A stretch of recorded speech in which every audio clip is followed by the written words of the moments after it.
Olá, igreja! Sejam todos muito bem-vindos a mais um vídeo da Estação das Células, Os Heróis da Fé.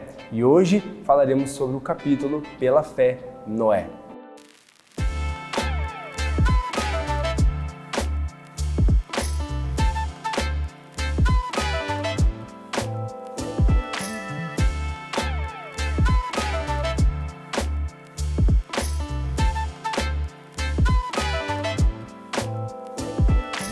Que alegria te ver aqui mais uma vez nessa trajetória dos heróis da fé. Hoje nós falaremos sobre Noé, que também está na galeria dos heróis da fé, lá em Hebreus, capítulo 11, versículo 7. Pela fé, Noé, divinamente instruído a respeito de acontecimentos que ainda não se viam e sendo temente a Deus, construiu uma arca para a salvação de sua família. Assim, ele condenou o mundo e se tornou herdeiro da justiça que vem da fé. Bom, essa é a história de Noé. Noé foi alguém chamado por Deus para, no meio de um mundo corrupto, violento, se entregue aos prazeres da carne, construir uma arca, porque viria um dilúvio a fim de matar toda a população. Toda a criação, na verdade. Bom, o dilúvio ele é relatado em várias culturas, não é somente no nosso contexto judaico-religioso, né, alguma coisa do tipo, mas em várias culturas o dilúvio ele é relatado. E aqui na palavra de Deus a gente vê que Deus usou a vida de Noé para ser esse homem, para ser levantado, ele e salvar a sua família, porque viria um dilúvio e esse dilúvio iria matar toda a criação. Bom, a primeira coisa que a gente precisa entender é sobre o anseio do coração do homem. A palavra Noé significa descanso. Desde a queda, o homem tem um anseio, um desejo por descanso. O homem tem um desejo pelo alívio. O homem tem desejo de ser liberto de tudo aquilo que causa essa maldição, esse trabalho árduo, a vida espinhosa. O homem tem esse anseio, esse desejo por viver uma vida de descanso. Esse é um desejo que está intrínseco no nosso coração. É como se fosse esse desejo pela eternidade, por algo que a gente não consegue encontrar e ser de uma maneira palpável para a gente.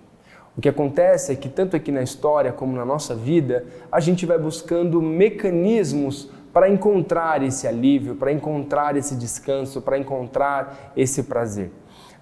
O homem, então, desde a queda buscando o descanso, ele vai se entregando aos prazeres, ele vai se entregando ao poder, ele vai se entregando à necessidade de aprovação, ele vai se entregando aos desejos carnais e o resultado disso é a corrupção, o resultado disso é a violência, o resultado disso é a morte. Então, se hoje você imaginar um lugar perigoso, uma cidade perigosa, um lugar onde foi entregue totalmente, um lugar sem lei, você pode ter certeza que nessa fase aqui, nessa época aqui, era muito pior. Por quê? Porque é o ápice do quão maldoso um coração pode chegar. É o ápice de quão violento um coração pode chegar.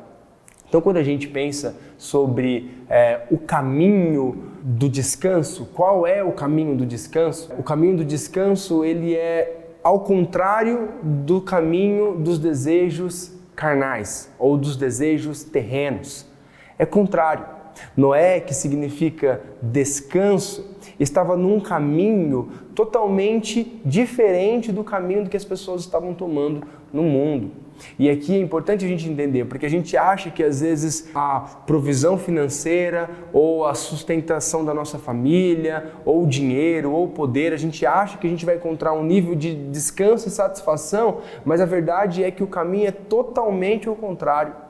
O descanso está em outro lugar. O descanso está em eu ser obediente, em ser humilde, em ser temente a Deus, como está falando aqui na palavra. Então é importante você entender que o nosso coração tem um anseio. E se a gente der voz para o caminho errado, que é o caminho de satisfazer com as coisas terrenas, esse desejo nunca vai ser saciado. A verdade é que eu e você precisamos desse desejo, desse anseio suprido por aquele que é o Salvador da nossa alma, por aquele que pode promover o descanso da nossa alma, como diz Jesus. Então, essa é a primeira coisa, sobre o anseio do nosso coração, esse desejo do nosso coração em querer alguma coisa, em querer esse alívio, querer esse descanso que a gente só encontra em Jesus. Aqui então, Noé representando, um tipo de Cristo que representa esse descanso, era o descanso também para essa geração, como foi profetizado pelo seu pai Lameque.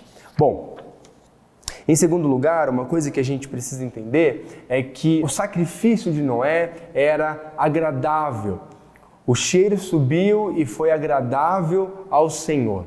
Então Noé era como uma oferta suave. E aqui, oferta suave fala diretamente sobre a vida que Noé levava. A palavra fala que Noé era justo e íntegro. É o modo de vida mesmo como Noé levava. A palavra também vai falar que Noé, assim como Enoque, andava com Deus. E o livro vai nos mostrar muito bem que a expressão andar com Deus é uma expressão de literalmente viver uma vida correta.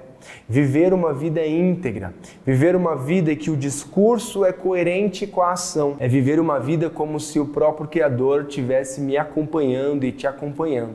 Então, a vida de Noé e o sacrifício que Noé ofereceu logo que depois que acabou o dilúvio era subiu de uma maneira agradável ao Senhor.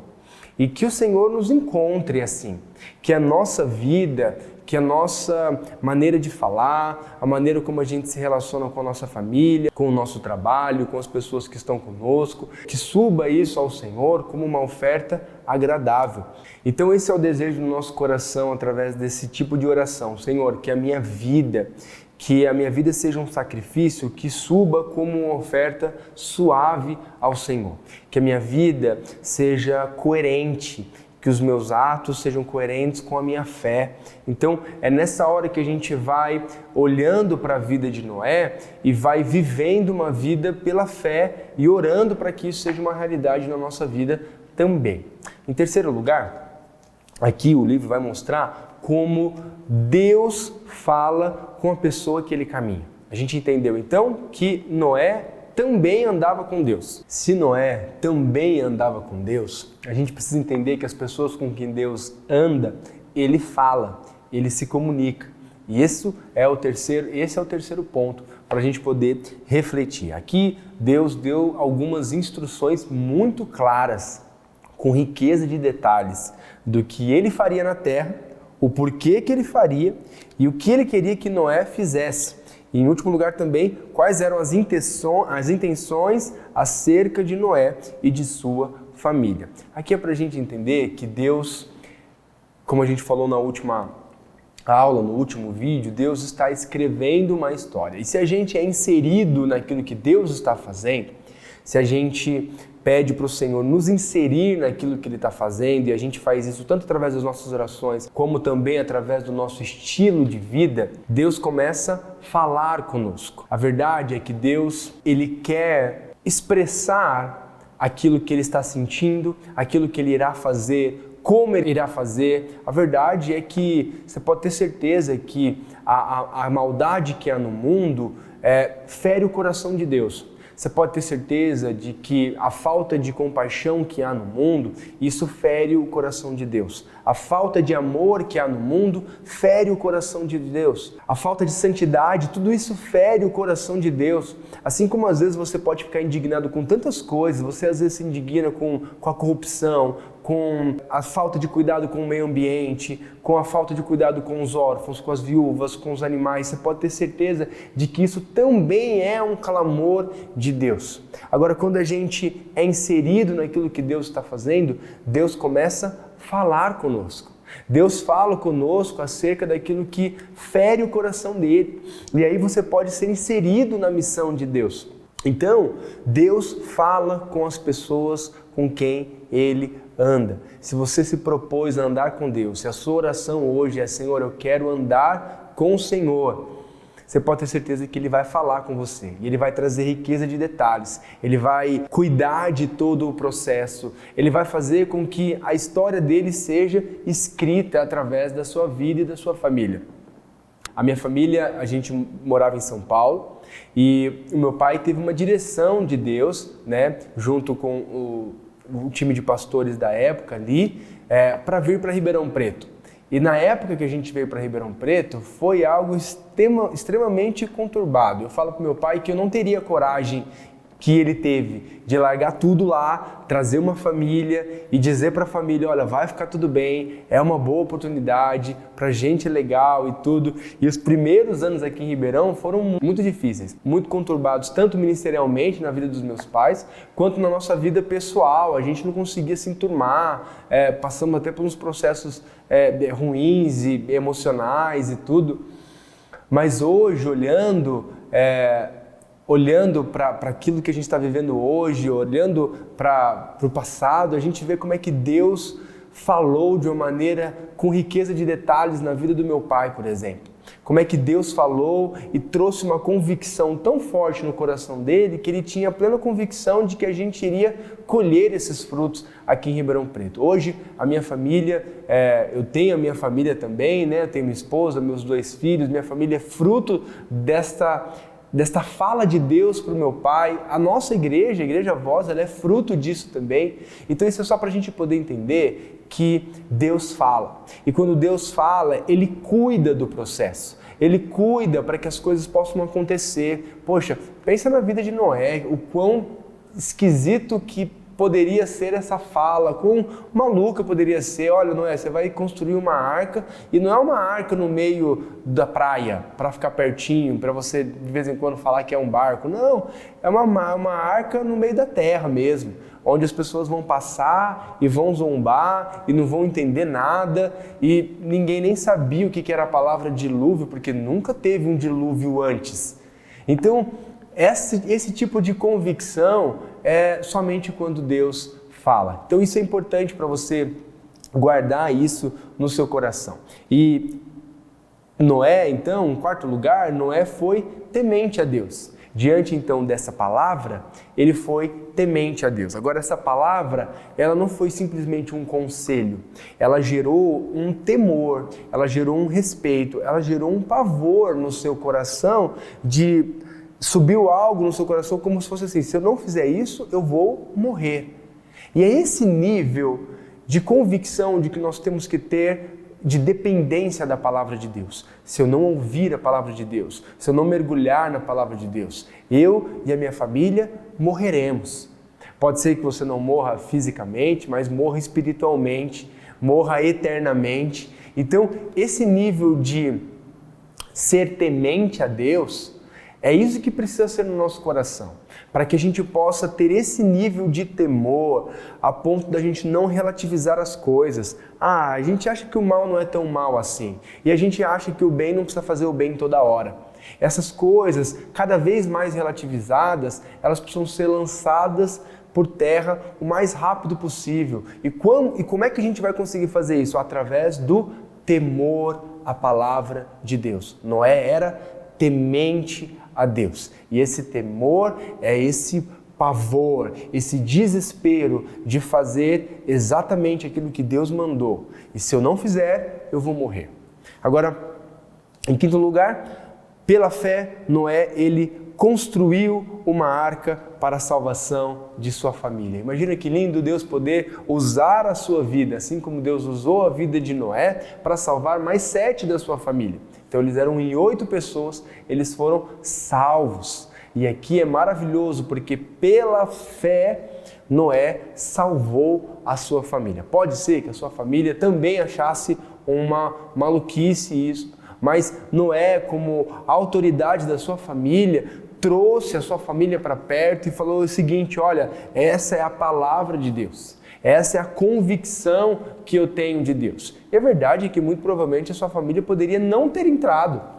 Poderia não ter entrado na arca, poderia não ter dado ouvidos a isso. Mas isso significa, o fato deles terem entrado, significa que a sua pregação, era íntegra, o seu discurso ele era congruente com a sua ação, com a construção da arca, com o seu trabalho, com a maneira como ele se relacionava com as pessoas. Isso inspira, isso traz para perto, isso salva. Hoje eu e você podemos salvar a nossa família colocando ela diante do Senhor.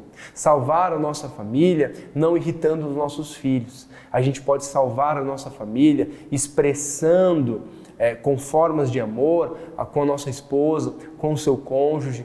Então, salvar a família é escrever no coração da sua família os princípios e a verdade de Deus, a justiça de Deus. E você pode ter certeza que isso se torna inspirador a ponto das pessoas quererem entrar também na arca. Agora, em sexto lugar, Noé condenou o mundo. Por que Noé condenou o mundo? Porque ele provou que dava para crer. Ele provou que era possível crer. Se tinha um homem que era justo e íntegro, então era um sinal de que era possível. Era possível crer, era possível andar em justiça, era possível andar em integridade, mesmo diante de um mundo extremamente corrompido. Hoje o Senhor está nos chamando para sermos Noés nos tempos onde nós estamos. Por quê? Porque o ambiente onde a gente está, ele provavelmente é muito corrompido. Às vezes o ambiente onde você trabalha, o ambiente da sua família, o sistema organizacional da sua empresa, o sistema político da nossa nação. A gente pode olhar para as coisas e a gente fala assim, nossa, é impossível ser justo hoje. É impossível falar a verdade na minha profissão. Sabe, essas coisas que a gente vai criando, esses artifícios para não sermos íntegros diante do Senhor, é nessa hora que a gente vê aqui que mesmo diante de um cenário muito mais corrompido que o nosso, Noé provou que dá, provou que é possível. Então, que não haja desculpas para que nós possamos pagar nossos impostos, que não haja desculpa para que a gente consiga ser bons profissionais, bons cristãos, bons maridos, bons vizinhos. Não há desculpa. Por quê? Porque existe em nós algo que é maior do que o que está no mundo. Amém? E em último lugar, Noé se tornou herdeiro da justiça que vem da fé. Então, a sua fé, ela foi uma fé viva a ponto de produzir verdadeiras obras justas. E aqui é muito importante, porque aqui finaliza com aquilo que a gente já tem falado já, e assim como o Tiago expressa que a fé sem obras, ela é morta. Então, ele foi um herdeiro da justiça porque a sua vida produziu obras justas, produziu o fruto da justiça. Isso é muito importante. Eu tenho um filho de 3 anos de idade e é muito legal porque na cabeça dele, ele está aprendendo ainda a esperar, que as coisas não são muito do tempo dele e tudo mais. Mas se ele pergunta uma coisa assim, ele fala assim, papai, vamos brincar? E eu falo, vamos filho, vamos sim. Mas se eu não faço na hora, ele já faz assim, papai, vamos brincar? Vamos filho, então vamos. Aí, ou se ele fala o seguinte, papai, vamos no shopping? Vamos filho, vamos? Então vamos. Então tipo assim, ele está esperando que a minha ação aconteça e que não simplesmente exista a minha palavra. Para ele, não entra na cabeça dele eu falar alguma coisa, mas não fazer. Que Deus conserve o coração dele assim, e ele me ensina muito isso. Porque se falou que vai brincar, é basicamente ajoelha e começa a brincar com aquilo que ele está brincando. Se ele falou, papai, me leva no parque, ou alguma coisa do tipo, ou vamos no parque, obviamente que ele ainda não aprendeu, ou esperar, daqui a pouquinho a gente vai. Às vezes ele até reclama em relação a isso. Mas eu acho bonito quando ele fala isso, papai, vamos brincar? Aí ele falou assim, vamos filho, então brinca. Então faz isso. Então é como se a palavra dependesse da ação. E toda vez que eu falo uma coisa e não faço, aquilo simplesmente não entra na cabeça dele. Que o Senhor nos conceda assim, que o Senhor deixe sempre a nossa ação vinculada à nossa palavra e a nossa palavra vinculada à nossa ação, para que a gente não seja incongruente, para que a gente não seja irresponsável com as nossas coisas. A minha oração, então, neste dia, é para que eu e você, que temos esse desejo de descanso no nosso coração, a gente encontre naquele que produz o descanso das nossas almas, que é Jesus. A minha oração é que essa vida justa e íntegra faça parte do nosso coração, para que a gente literalmente ande com Deus, andar com Deus. A minha oração também é para que a partir disso a gente consiga apresentar a nossa família ao Senhor, para que a gente consiga ser bons testemunhos de fé num mundo tão corrupto, tão violento, tão incoerente. E a minha oração também é para que a nossa vida produza frutos de justiça. Que Deus abençoe você e até o próximo vídeo.